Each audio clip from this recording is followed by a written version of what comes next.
Hey guys, it's Bob Hertzog, Summit Home Consultants. Just wanted to share a little bit today with you about what we do with our CRM exactly. In other words, what type of people do we put in our database, and how do we work them? How do we get them to respond, and so forth. The number one question that I get asked by a lot of people when it comes to picking out a CRM is which one to use, and my answer is always the same.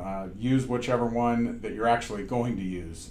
They're all, I don't want to say they're all basically the same, but when you look at the big ones like Top Producer and Wise Agent, Lion Desk, so on and so forth, there's basically just a few functions that I think you need, and the key is whatever you get, use it, because that's the biggest problem we have with our agents and other agents out there is they get it and they never use the thing. So first of all, I want to talk about what type of people do we put in our database, and what contact types we call it in our CRM.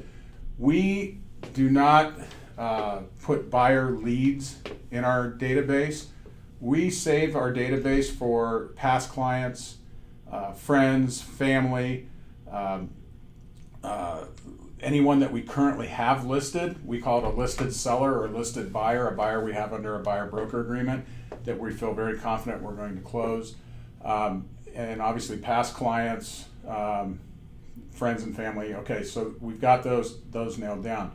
I don't like to put a bunch of buyer leads in here. I mean, we generate 250 to 350 buyer leads a month out of this office, and what you don't want is you don't want all of your leads being mixed up with your past clients. So we work our buyer leads in our CRM, which we happen to use Real Geeks, and once we get them signed to a buyer broker, then they can go in our database.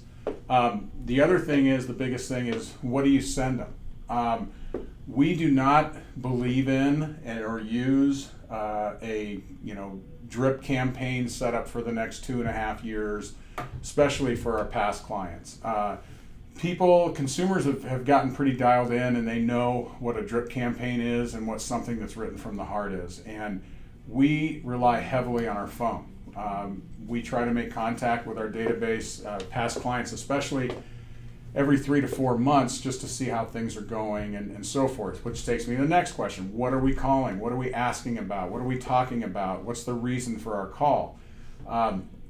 With our past clients, the biggest thing you can do right now is set them up. If you've sold them a house, set up a neighborhood, we call it a neighborhood activity report. It's just a search in the MLS for their neighborhood that gets sent out once a month.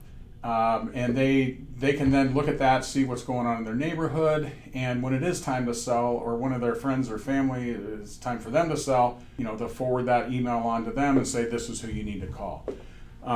So that's the biggest thing is don't get caught up in these 1.5 year, 2 year, 3 year drip campaigns of emails saying, the top 10 things to do when you're selling your home or any of that crap.